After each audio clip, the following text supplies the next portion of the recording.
చిత్తుడు ఉపదేశమును అంగీకరించును. పనికి మాలిన వదరబోతు నశించును. యథార్థముగా ప్రవర్తించువాడు నిర్భయముగా ప్రవర్తించును. కుటిల వర్తనుడు బయలుపడును. కనుసైగ చేయువాడు వ్యధ పుట్టించును. పనికి మాలిన వదరబోతు నశించును. చాలండి.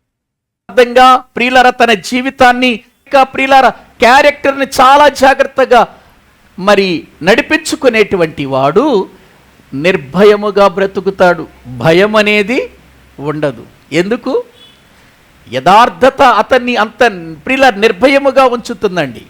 మనందరికీ తెలుసండి, యోబు జీవితంలో ఎంత నిర్భయంగా బ్రతికాడు. ఎన్ని శ్రమలు వచ్చినా, ఎన్ని కష్టాలు వచ్చినా ఎంత గట్టిగా నిలబడ్డాడు మనందరికీ తెలుసు. ఒక ప్రక్క స్నేహితులు వచ్చారు, ఒక ప్రక్క భార్య వచ్చింది, దూషించింది, మరణం కారాదా అన్నది, నీవు యథార్థతను వదిలిపెట్టవా అని అన్నది. ప్రియులారా, అయినా ఆ మాటలు పట్టించుకున్నాడా? చివరికి స్నేహితులు వచ్చారు. స్నేహితులు వచ్చి నీ భక్తి నీకు ధైర్యం పుట్టించదా, నీ యథార్థత నీకు ఇదిగో నీతి కాదా అని ఎన్నో రీతులుగా మాట్లాడారు, భయపెట్టారు. కానీ ఆయన ఒకే మాట అన్నాడు, నా ప్రవర్తన న్యాయమని రుజువు చేసుకుంటా ఒకరోజు అన్నాడు.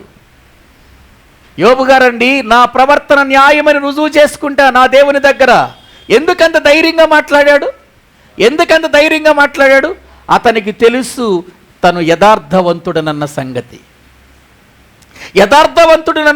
అతనికి తెలుసండి. అందుకే చూడండి, బైబిల్ గ్రంథంలో అదే సామెతల గ్రంథం 14వ అధ్యాయం 12వ వచనం చూడండి.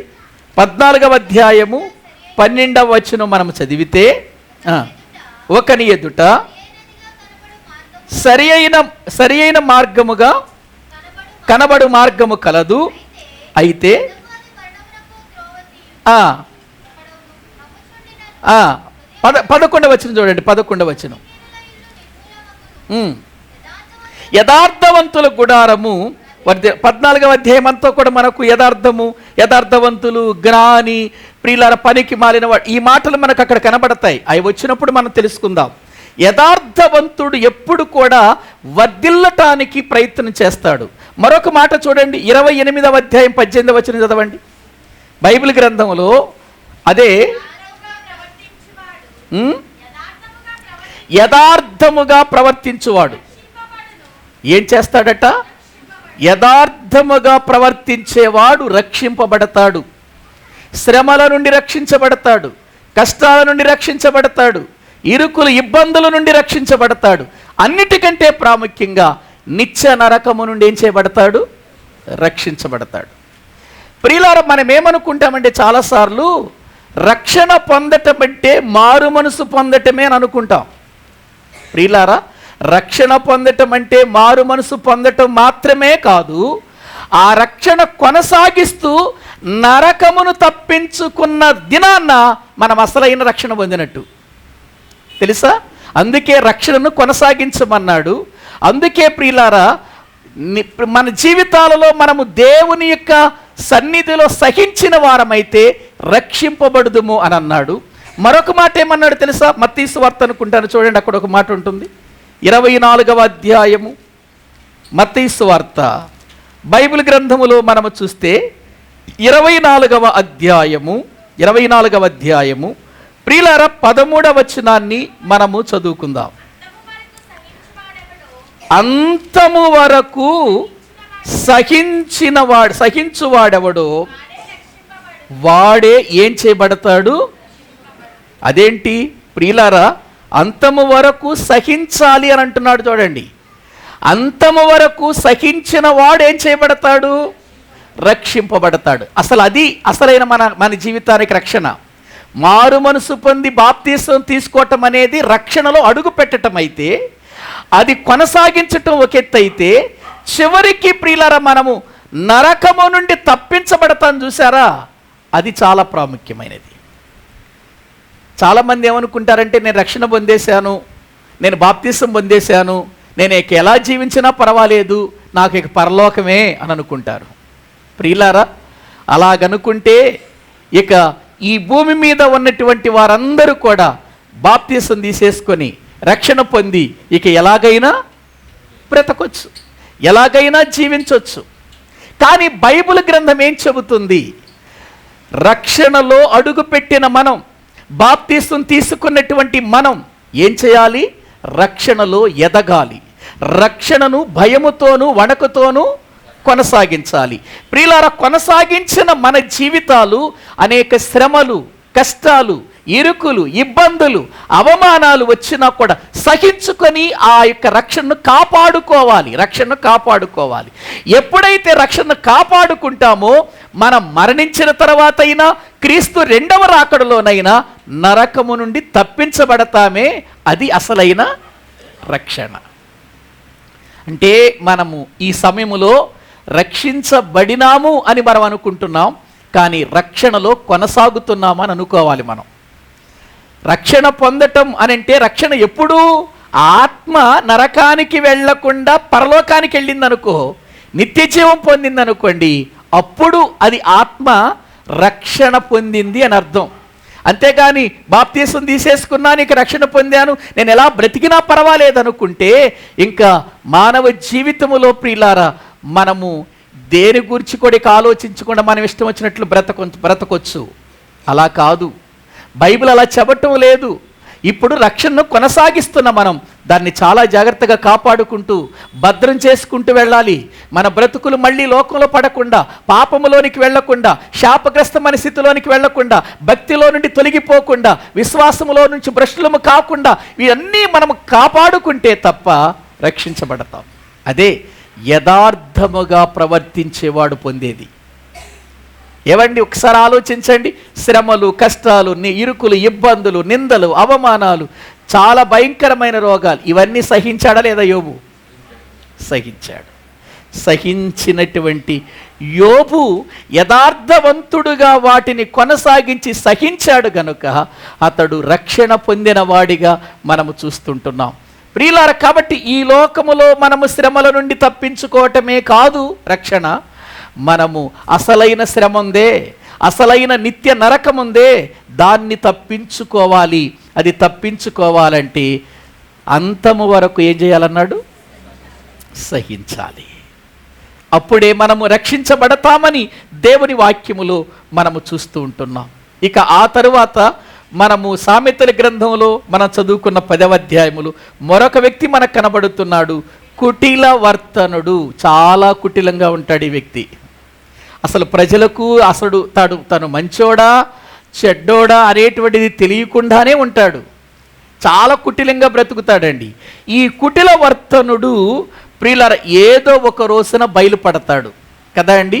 మనం ఎంతగా మనము కుటిలత్వం కలిగి ఉన్నా ఏదో ఒక రోజున మన కుటిలత్వం ఏమవుతుందండి? బయటపడుతుందండి. తప్పదు అది. మనం ఏదో అనుకుంటున్నాం, నేను చాలా రహస్యంగా ఉన్నాను, నేను ఎవరికి తెలియకుండా ఉన్నాను, నేను ఎవరికి దొరకకుండా నా జీవితాన్ని కొనసాగిస్తున్నాను అనుకోవచ్చు. కానీ ఒక రోజున బయలుపడే రోజు రాబోతుంది. ఎందుకు ప్రియులారా ఈ వ్యక్తి ఇలా ఉంటాడంటే 17వ అధ్యాయము సామెతల గ్రంథం 20వ వచనం చూడండి. 17వ అధ్యాయము 20వ వచనం. కుటిల వర్తనుడు మేలు పొందడు. చాలండి. కుటిల వర్తనుడు ఏం పొందడు? మేలు ఎందుకు పొందడు? ఏవండి, కుటిల వర్తనుడు మేలెందుకు పొందడు? బైబిల్ చెబుతున్న మాట ఎందుకు పొందడో 3వ అధ్యాయం 2వ వచనం చదవండి. బైబిల్ గ్రంథములో 3వ అధ్యాయం 2వ వచనం, సామెతల గ్రంథం.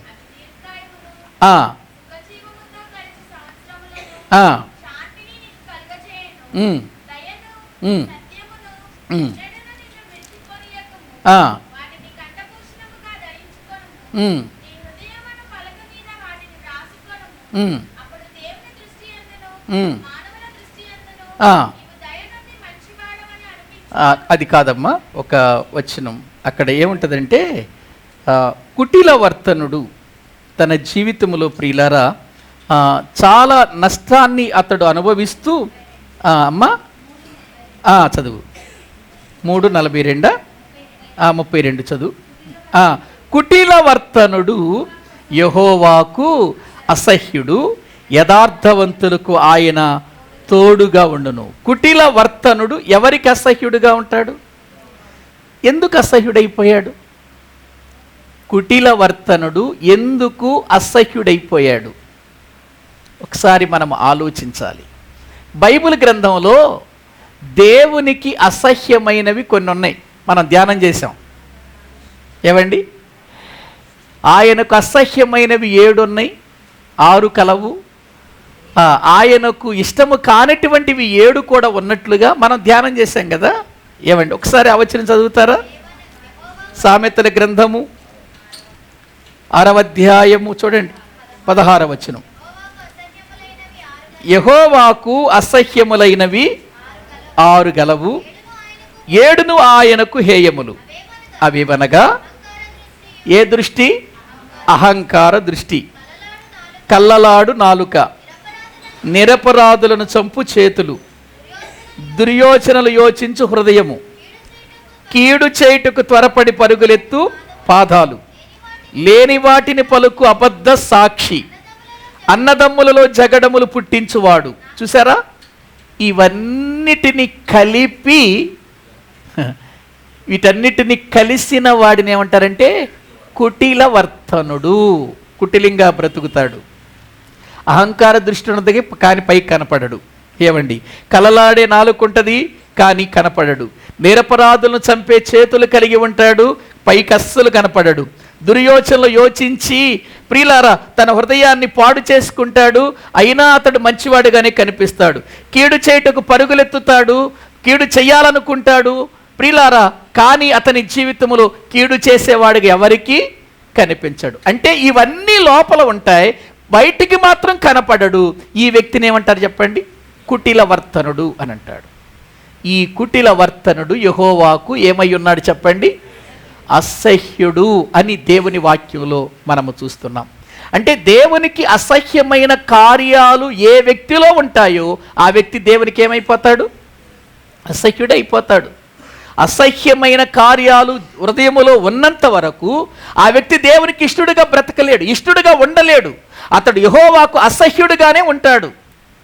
ప్రియులారా, పరిశీలన చేసుకోవాలి.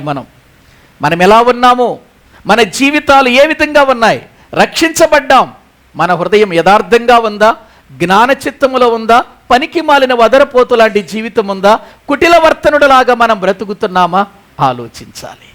ఇంకా తర్వాత మరొకటి ఉందండి, కనుసైగ చేయువాడు అని బైబిల్ గ్రంథంలో మనము చూస్తున్నామండి. ఏం చేసేవాడు? చదవండి 10వ అధ్యాయం దేవుని వాక్యములో మనం చూస్తే 10వ వచనం. కనుసైగ చేయువాడు వ్యధ పుట్టించును. ఏ సైగ చేసేవాడు? కన్నులతో సైగ చేసేవాడట. ప్రియులారా, ఆలోచిస్తున్నారా? కొంతమంది జీవితాలలో మాటలతో కాదు, కళ్ళతోనే ప్రియులారా మాట్లాడేస్తూ ఉంటారు. కళ్ళతోనే మాట్లాడతారు, నోటితో కాదు. మాట్లాడవలసింది నోటితో, కానీ నోటితో మాట్లాడరు వీళ్ళు. దేంతో మాట్లాడతారు? కళ్ళతోనే, అన్ని కళ్ళతోనే మాట్లాడతాడు. దీనివలన వ్యధ పుడుతుంది అని అన్నాడు. ప్రియులారా, ఆలోచించారా?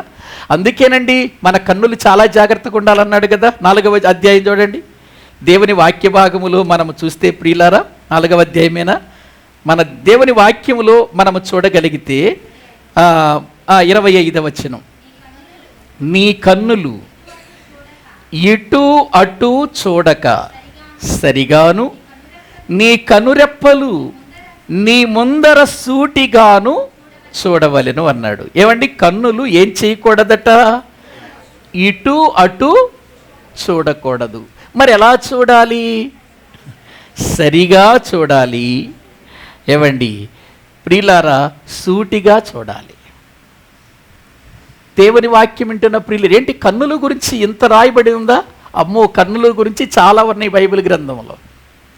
బైబిల్ గ్రంథంలో చాలా ఉన్నాయండి కన్నులను గురించి. ప్రియులారా, దేవుని వాక్యం వింటున్న మన జీవితాలలో మన కళ్ళను మనం చాలా జాగ్రత్తగా ఉంచుకోవాలి. నీ కన్ను మంచిదైతే నీ దేహమంతా మంచిదవుతుంది. నీ కన్ను చెడినదైతే నీ దేహమంతా చీకటిమయమైపోతుంది అన్నాడు మత్తయి సువార్తలో కదా. ఏవండి, ఒకసారి ఆలోచించండి. అదేంటి, దేహానికి కంటికి సంబంధం ఉందా అంటే ఉంది, ఉందండి. ప్రియులారా, నయనాలు బాగుండాలి, కన్నులు బాగుండాలి, చూపు బాగుండాలి. ప్రియులారా, ఆ కంటి విధానం బాగుండాలి. అందుకే భక్తుడైనటువంటి దావీదు నేను నా కన్నులతో నిబంధన చేసుకుంటున్నాను అని అన్నాడు.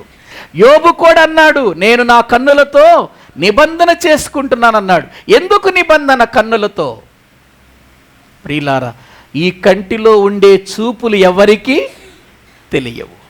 ఈ కంటిలో ఎన్ని చూపులున్నాయో, విషపు చూపు ఉంది, మోహపు చూపు ఉంది.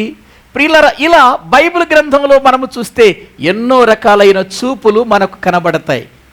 కళ్ళే, రెండు కళ్ళు చూస్తున్నట్టే ఉంటాయి. ప్రియులారా, మనతో మాట్లాడుతున్నట్టే ఉంటాయి. కానీ లోపల ఆలోచనలు ఎలా ఉన్నాయి, లోపల తలంపులు ఎలా ఉన్నాయి? ప్రియులారా, ఆ కన్నులు మన వైపు చూస్తున్నప్పుడు ఏ విధంగా ఉన్నాయి ఆలోచించాలి. కనుసైగ చేసేవాడు వ్యధ పుట్టిస్తాడు అని దేవుని వాక్యము ప్రియులారా మనకు చెబుతుంది. మన కన్నులందుకే అటూ ఇటూ చూడక అని అన్నాడు. అటూ ఇటూ చూడకూడదు. అటూ ఇటూ చూస్తే జరిగేదేంటి? సరిగా చూడాలి అన్నాడు, సూటిగా చూడాలి అని అన్నాడు. అటూ ఇటూ ఎందుకు చూడొద్దన్నాడు? అటూ ఇటూ చూచేటువంటి ఆ పరిస్థితి ఎవరిదో తెలుసా? అపవాదిది. వాడు అటు ఇటు చూస్తాడు, అటు ఇటు తిరుగుతాడు. వాడి విధానం వేరు, వాడి చూపు వేరు. ప్రియులారా, కాబట్టి మనము ఆలోచించాలి. దేవుడు మనల్ని చూస్తున్నాడు అనేటువంటి ఒక ఆలోచన మనలో ఉంటే మనము మరొక చెడ్డ చూపులోనికి వెళ్ళలేమండి, చెడ్డ ఆలోచనలోనికి వెళ్ళలేమండి. అసలు కనుసైగ చేసేవాడి ఆలోచనలని చెడ్డగా ఉంటాయి కాబట్టి వాడు కనుసైగ చేస్తాడు. కనుసైగ చేసేటువంటి వాడు ప్రియులారా, కన్నులతో మాట్లాడేవాడు తన జీవితంలో ప్రియులారా ఆలోచనలు చెడ్డవి కనుకనే, తలంపులు చెడ్డవి కనుకనే వాడు చెడు ఆలోచనలతో ఉంటాడు. కనుక వాడు కనుసైగ చేస్తాడు. అందుకే వ్యధ పుడుతుంది. అందుకే ప్రియులారా దానివల్ల వ్యధ పుడుతుంది అని అన్నాడు. దానివల్ల పాపం పుడుతుంది, దానివల్ల ప్రియులారా దోషం పుడుతుంది, దానివల్ల మనుషులు నాశనము చేసే పరిస్థితులు కనబడతాయి. అందుకే చాలా జాగ్రత్తగా ఉండాలి. కొన్నిసార్లు మనం మాట్లాడుతుంటాం కదా, అమ్మో ఆమె కంటి చూపుతో చంపేస్తుందండి అంటారు సరే. ఏమండి, ఆయనండి కంటి చూపుతో చంపేస్తాడండి అని అంటారు చూసారా? అవునండి, కంటి చూపుతో ప్రియులారా భయంకరమైనటువంటి పరిస్థితికి మనం వెళ్ళిపోతామనే విషయాన్ని మనం తెలుసుకోవాలి. కాబట్టి ఈ రాత్రి దేవుని వాక్యం వింటున్న ప్రియులారా, మన కన్నులు చాలా జాగ్రత్తగా లేకపోతే ప్రమాదం. మన కంటికి సరైనటువంటి ప్రియులారా మనము దానికి సరైనటువంటి విధానములో దాన్ని కాచుకోకపోతే ప్రమాదం జరిగిపోతుందని దేవుని వాక్యములో మనము చూస్తుంటున్నాం. కంటితో చూచి ప్రియులార చివరికి పాడైపోయిన భక్తులు ఎంతమంది లేరు బైబిల్ గ్రంథంలో. కంటి చూపుతో ప్రియులార జీవితంలో చెడ్డ ఆలోచనలతో తలంపులతో ఉండి భక్తి జీవితాన్ని సర్వనాశనం చేసుకొని శిక్షలు తెచ్చుకున్న వారు ఎంతమంది లేఖనాలలో మనకు కనబడటం లేదు చెప్పండి, ఆలోచించండి. అందుకే దేవుని వాక్య భాగములో ఒక మాట ఉందండి, చూడండి. పేతురు గారు రాసినటువంటి రెండవ పత్రిక దేవుని వాక్య భాగములో మనము చూస్తే రెండవ అధ్యాయము 14వ వచనం నుండి చదువుకుందామండి. 14వ వచనం. వ్యభిచారిణిని చూచి ఆశించుచు పాపము మానలేని కన్నులు గలవారును, అస్థిరులైన వారి మనసులను మరలు కొలుపుచు లోభత్వమందు సాధకము చేయబడిన హృదయము గలవారును శాపగ్రస్తులనై ఉన్నటువంటి. చాలండి, అక్కడ వాక్యములో మనము చూస్తున్నాం. ఏ కన్నులు? వ్యభిచారిణిని చూచి ఆశించుచు పాపము మానలేని కన్నులు కలవారు. ఇక్కడ 2వ అధ్యాయం అంతా మనం చూస్తే అబద్ధ ప్రవక్తలను గురించి మాట్లాడుతూ ప్రియులారా రాబోయే తీర్పులను గురించి మాట్లాడుతూ చెబుతున్నటువంటి విషయాలన్నీ ఇవన్నీ. వీళ్ళు ఎలా ఉంటారో తెలుసండి. పైకి 13వ వచనం చదవండి. ఒకనాటి సుఖానుభవం సంతోషమని ఎంచుకొందురు.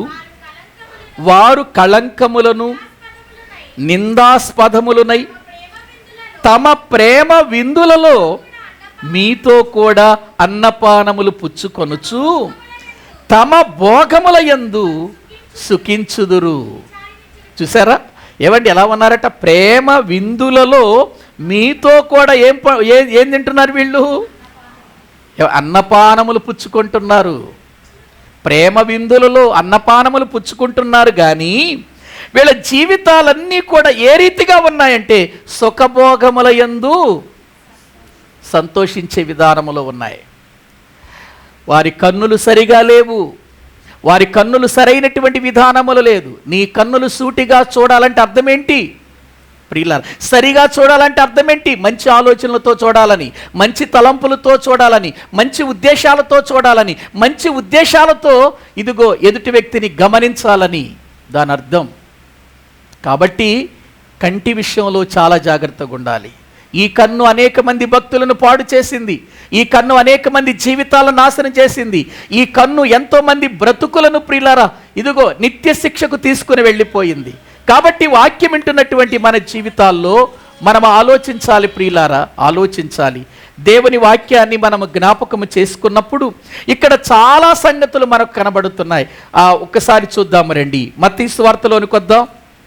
మత్తయి సువార్త దేవుని వాక్యాన్ని ప్రియులారా మనము చూడగలిగితే అక్కడ వ్రాయబడినటువంటి మాటలు మనము చూద్దామండి. వాక్యములో నుండి 6వ అధ్యాయమేనా, 6వ అధ్యాయము 22వ వచనము నుండి చదువుకుందాం. నీ దేహమునకు దీపము కన్నే కనుక నీ కన్ను తేటగా ఉంటే నీ దేహమంతయు కన్ను ఎలా ఉండాలట? తేటగా ఉండాలంటే అర్థం ఏంటి? పరిశుద్ధంగా ఉండాలని, మలినములే అనేది లేకుండా ఉండాలని. ప్రియులారా ఎదుటి వారిని చూచే చూపు చాలా జాగ్రత్తగా ఉండాలని. తేటగా ఉండిన ఎడల వెలుగుమయమయుండును.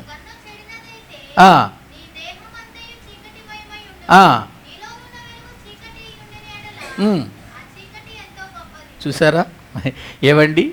కంటి విషయంలో ఎంత జాగ్రత్త తీసుకోమని చెప్పాడు అండి. ఎందుకంటేనండి కంటికి ఒక బుద్ధి ఉందండి. ఏంటో చెప్పనా?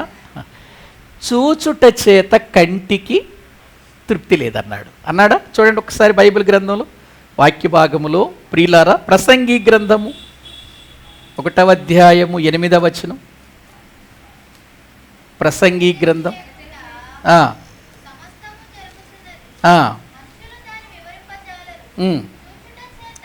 చూచుట చేత కన్ను ఏం పొందదట? తృప్తి పొందకుండా ఉన్నది అని అన్నాడు. చూచుట చేత కంటికి ఏమి లేదు. మామూలుగా ఆలోచన చేద్దాం మనం. ఆడవాళ్ళు ఉంటారు, ఒక మంచి శారీ కనపడింది వాళ్ళకి. ఏమండి కనపడింది, వెంటనే ఏం కావాలి? దాన్ని ఏం చేయాలి? కొనేసేయాలి. చాలు, నా జీవితానికి ఈ శారీ చాలు, నా బ్రతుక్కి ఈ శారీ చాలు, ఇక మంచి శారీ కొనుక్కున్నానని తృప్తి ఉంటుందా? అంతకంటే మంచిది మళ్ళీ కనపడింది అనుకో, మళ్ళీ ప్రియులారా అది రెండు ఉన్నాయి. చాలులే, ఈ సంవత్సరానికి 2 మంచి శారీస్ కొనుక్కున్నాను అని తృప్తి ఏమైనా ఉంటుందా? మళ్ళీ దానికంటే మంచిది కనపడింది అనుకో. ప్రియులారా చూచుట చేత కంటికి ఏమి లేదు చెప్పండి? తృప్తి లేదు. అసలు నేను ఒక విషయం చెప్పనా? ఈ చూపంతా మన అవ్వమ్మగారు నేర్పిందే. అవ్వమ్మగారండి నేర్పిందే. రోజు చూస్తుందండి ఆ మంచి చెడ్డల తెలివిని వృక్షఫలం, రోజు చూస్తుంది. మరి ఏ రోజు ఆమెకి రమ్యంగా కనపడలది, అది అందంగా కనపడలా. కానీ అపవాది ఏం చేశాడు ప్రియులారా? చూపు మార్చేశాడు, ఆలోచనలు మార్చేశాడు. ఆ రోజు అపవాది వచ్చి ఎప్పుడైతే ఈ పండు తినుదినమున మీరు చావనే చావరు, మీరు దేవతల వలె అవుతారనగానే అప్పటి నుంచి ఎంగారికి ఎలా కనపడింది అది? కన్నులకు అందమైనదిగా, తినుటకు రమ్యమైనదిగా కనిపించిందండి. కనిపించిన దాన్ని వదిలిపెట్టిందా? వదిలిపెట్టలేదు. అక్కడి నుంచే వచ్చింది మనందరికి చూపు. చూసారా ప్రియులార, కంటికి రమ్యమైనది కనబడితే దానివల్ల మనకు నష్టమా, దానివల్ల మనకు లాభమా అని చూడం. ముందేం చేయాలి? దాన్ని ప్రియులార అనుభవించాలి. ప్రియులార, అందుకే భక్తుడైనటువంటి దావీదు ఒక మాట అన్నాడు. కీర్తనల గ్రంథం 119వ కీర్తనకారుడు ఒక మాట అన్నాడు. 119వ కీర్తన 37వ వచనం చదవండి. వ్యర్థమైన వాటిని చూడకుండా నా కన్నులు ఏం చేయమన్నాడు? త్రిప్పెయ్యండి అని అంటే తిరగట్లేదన్నమాట. వ్యర్థమైనవి చూస్తున్నప్పుడు తన కన్నులు త్రిప్పుకోవటానికి ప్రియులు అంత ఇష్టపడలేదు. ఇప్పుడు దేవుని దగ్గరికి వెళ్ళిపోయాడు. అయ్యా, నా కన్నులను నేను త్రిప్పుకోలేకపోతున్నాను, నన్ను నువ్వే త్రిప్పేసేయి. వ్యర్థమైనవి చూడకుండా నా కన్నులను ఏం చేయమంటున్నాడు? త్రిప్పివేయకుండా ఉన్నటువంటి గెహాజీ జీవితం ఏమైపోయిందో మనకు తెలుసు. త్రిప్పివేయబడినటువంటి ఆకాను కన్ను ప్రియులారా ఎప్పుడైతే ఆ బంగారం మీద, వస్త్రాల మీద పడిందో అతని కుటుంబం ఏమైపోయిందో మనకు తెలుసు. అందుకే కంటి విషయంలో జాగ్రత్తగా ఉండాలి ప్రియులారా. కన్ను చెప్పిందల్లా చేయకూడదు. అందుకే కన్నులతో యోబు గారు నిబంధన చేసుకున్నట్లుగా దైవ గ్రంథములు మనము చూస్తూ ఉంటున్నాం. కాబట్టి కనుసైగ చేయువాడు వ్యధ పుట్టిస్తాడు. కనుక దేవుని మాటలు వింటున్నటువంటి మన జీవితాల్లో మనం ఆలోచించాలి. మనం ఎలా ఉన్నాం? జ్ఞానచిత్తులుగా ఉన్నామా? వదరబోతులుగా ఉన్నామా? యథార్థవంతులుగా ఉన్నామా? కుటిలవర్తనులుగా మనము ఉన్నామా? కనుసైగ చేసేవారిగా మనం ఉన్నామా? ఎలా ఉన్నాం? ప్రియులారా, చాలా జాగ్రత్తగా ఉండాలి. మన దేహం దేవుడు మనకు అనుగ్రహించిన ఒక గొప్ప ఆలయం. ఈ దేహముతో దేవుణ్ణి మహిమపరచాలి తప్ప ఈ దేహములో ఉన్న ప్రతి అవయవము నీతికి సాధనాలుగా మార్చాలి తప్ప దుర్నీతికి సాధనాలుగా మార్చకూడదు. అలా మార్చకుండా ఉండాలంటే మనము జ్ఞానచిత్తులము కావాలి. మనము తప్పు చేయలేం, పాపము చేయటానికి ఇష్టపడం. ప్రియులారా, తప్పు మార్గములోనికి వెళ్ళటానికి ఇష్టపడం. అందుకే ప్రతి వారము ఇన్ని రోజులు కూడికలు ఎందుకు మనకు, ఇన్ని రోజులు వాక్యాలు ఎందుకు మనకు అనంటే ఈ వాక్యమే మనల్ని చెడు మార్గముల నుండి ఏం చేసేది చెప్పండి? తప్పించేది. నిర్దోషమైన మార్గములో నడిపించేది, తిన్నని మార్గములో నిలబెట్టేది ఈ వాక్యమే ప్రియులారా. ఈ వాక్యమే మనల్ని నడిపించే ఒక నాయకుడు. వాక్యానికి మనం ఎప్పుడైతే అప్పగించుకుంటామో, వాక్యానికి ఎప్పుడైతే చెవి ఎగ్గుతామో, ఎప్పుడైతే ఆయన పాదాల మీద పడటం నేర్చుకుంటామో అప్పుడే మనం సరైన జీవితాన్ని జీవిస్తాం. అది సొలొమోను ఎందుకు చెబుతున్నాడంటే, సొలొమోను కొన్ని విషయాలలో పాడైపోయాడు, తప్పిపోయాడు గనుక మీరైనా జాగ్రత్త పడండి, నా జీవితం ఇలా అయిపోయింది అని మనకు బోధించటానికి, ఇవి మనకు తెలివి నేర్పించటానికి, జ్ఞానము నేర్పించటానికి, పాండిత్యము నేర్పించటానికే వ్రాయబడిన సామెతలు. కాబట్టి ప్రతిసారి కూడా అతడు యథార్థవంతుడు, నీతిమంతుడు, బుద్ధిహీనుడు, బుద్ధిహీనులు, కుటిలవర్తనుడు, వదరబోతు, ఏవండి జ్ఞానచిత్తుడు, ఈ మాటలన్నీ మాటి మాటికి ఎక్కువగా ఎందుకు కనబడుతున్నాయి ఇందులో ఈ సామెతల గ్రంథంలో అంటే, ప్రియులారా, మనము జీవించే జీవితం ఇదిగో ఇలా లేకపోతే, మనం ఈ వాక్యాన్ని ప్రియులారా తెలుసుకొని జీవించకపోతే అది మన దేహానికే కాదు నష్టం, మన ఆత్మకు కూడా నష్టం ఉంది. కాబట్టి ఆత్మకు నష్టము కలిగించేది ఏదైనా అది మనకు లాభముగా సమకూర్చేది కావచ్చు, కానీ లాభమైనా పర్వాలేదు, కానీ అది మాత్రం మనలోకి చేరకుండా చూసుకోవాలి. ఆత్మకు భంగము కలిగించేది ఏదైనండి, ఆత్మకు భంగము కలిగించేది ఏదైనా మనలోనికి రాకుండా చూసుకుంటే పరలోకం సంపాదించుకుంటాం, లేదా మన జీవితాల్లో నిత్య నరకానికి వెళ్ళిపోతాం. అందుకే ఈ రాత్రి ప్రభు పాదాల మీద పడదాం. ఆయన పాదాల మీద పడి అడుగుదాం, తండ్రి, నా ఆత్మకు భంగము కలిగించేది ఏది నా జీవితంలో ఉంది, ఏది నా జీవితానికి నష్టం కలిగించేది నా బ్రతుకులో కనబడుతుంది నాయన, తీసివేసుకుంటాను ఈ రాత్రి, నీ కొరకు బ్రతుకుతానయ్యని మళ్ళీ మనము దేవునికి సమర్పించుకుందామా? తలలు వంచండి, ప్రార్థన చేసుకుందాం. తలలు వంచండి, ప్రార్థన చేసుకుందాం. దేవుని మాటలు వింటున్నటువంటి మన జీవితాలు దేవుని కొరకు బ్రతకాలి. మనము ఆత్మరక్షణ విషయంలో జాగ్రత్త తీసుకోవాలి. అంతము వరకు సహించిన వాడే రక్షించబడతాడని బైబిల్ చెబుతుంది. నేనేదో బాప్తీసం పొందేశాను ఇక రక్షణ పొందినట్టే అనుకోకండి.